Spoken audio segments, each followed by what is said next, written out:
Hello students, in previous chapter we have studied how we use different quantities in scalar and vector forms, and we have also seen the algebra or the mathematics in between them. Now we are going to study the third lesson, which is known as motion in a plane. Before going to start with this chapter, there is some introductory concepts which we have to learn first. The first concept is displacement. In previous video we have seen what is the position vector.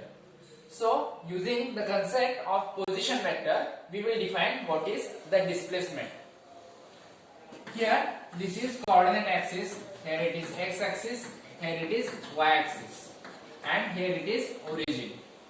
Now suppose here is point P and here is point Q. Now if the point P has position vector x1 bar, y bar because it denotes the direction, it is a vector, so it is x1 bar, and there is another position vector which denotes point Q, which is suppose x2 bar. Then the position vector, the difference between these two position vector is known as the displacement. So PQ is given by displacement S bar is equal to x2 bar minus x1 bar. So this is the change in the position vector, that is called the displacement. Then what is path length? Suppose I have traveled from point P to Q, but I have traveled from one different path. Suppose I have traveled like this. Then in that case, from the definition of displacement, the displacement is the same because our first position is P, the final position is Q. But when we are considering the path length, it is the distance we actually traveled through that path, that is called path length. Suppose here is some point R and I have gone from P to R and then R to Q. Suppose this distance is 2, this distance is 4, and this distance is 5. Then the magnitude of the displacement, that is the magnitude of x2 bar minus x1 bar, will be equal to 5. So if I have written the magnitude of S bar, then it is equal to 5 centimeter. But my path length will be PR plus RQ, that is 2 plus 4. The distance or the path length is equal to PR plus RQ, that is equal to 2 plus 4 equal to 6 centimeter. Now always remember that the magnitude of displacement will be always less than path length. Path length will be always greater than the displacement. These are the basic concepts which we require. So displacement is the vector quantity, while path length is scalar quantity. Path length will have no direction, but displacement is always have direction and magnitude, while distance or the path length will always have only magnitude and it will have no direction. Now what is average velocity? The definition of average velocity is displacement per unit time. So S bar divided by T, that is called the average velocity. Now if I have traveled from P to Q, no matter from which path, but I have traveled here, I was here at P at time T1 and I was at point Q at time T2. Then what will be the velocity? So velocity will be S bar is equal to Q minus P, that is x2 bar minus x1 bar. x2 bar minus x1 bar divided by what will be the T, that is difference in time. I was here at T2 minus T1. So this is called the average velocity. Velocity is also the vector quantity. Right, we have also seen in first chapter that velocity is vector quantity. Now this is average velocity. So what we are going to see? We are going to see just first position and the last position, and we are taking the average of that velocity.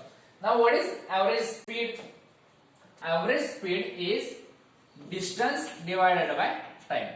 So speed is, suppose this is h dash is speed. Then the speed is given by distance or path length divided by time. So in previous example, this was 5, and suppose it takes 1 second to complete this.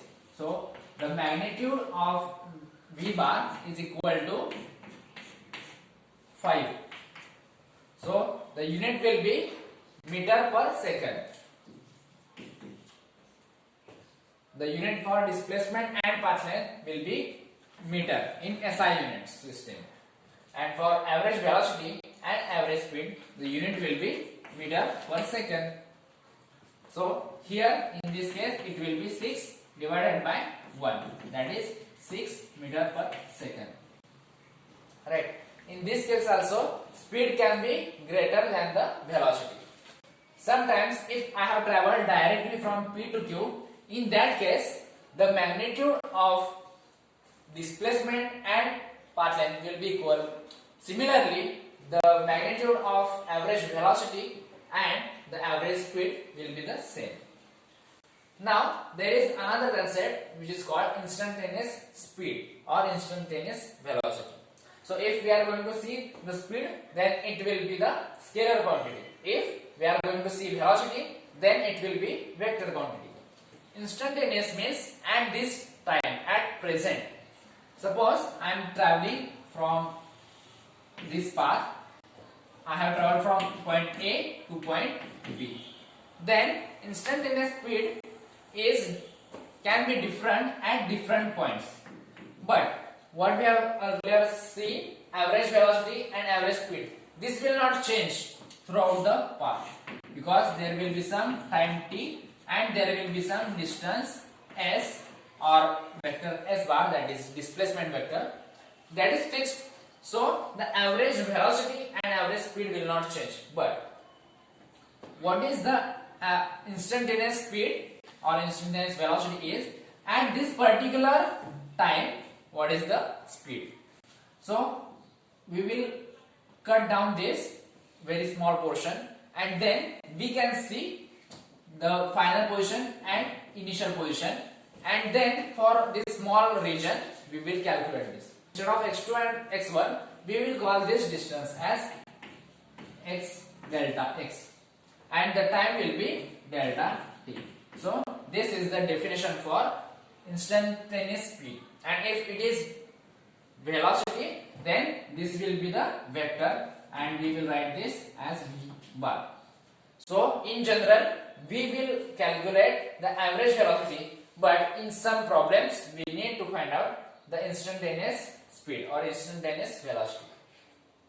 Now what is the acceleration? This is the last concept, basic concept we are going to see today. The acceleration is change in velocity. So as we have seen, the velocity is equal to displacement divided by time. Similarly, acceleration vector is given by velocity vector divided by time. That is the change in velocity per unit time, as we have calculated x2 minus x1 divided by t2 minus t1. So in that way, acceleration also can be written as, I will just write magnitude, v2 minus v1 divided by t2 minus t1. Suppose we are changing the speed, in that case the acceleration will be non-zero. If we are moving with constant speed, then v2 will be equal to v1 and this numerator will become 0. So acceleration will be 0. If suppose the body is at rest, suppose here is some chalk, okay, so this chalk is not moving, then in that case its x2 and x1 will be the same. In that case s bar is equal to 0, so v bar will also be 0, and in that case acceleration will also be 0. In next video you will also see this in detail. Thank you.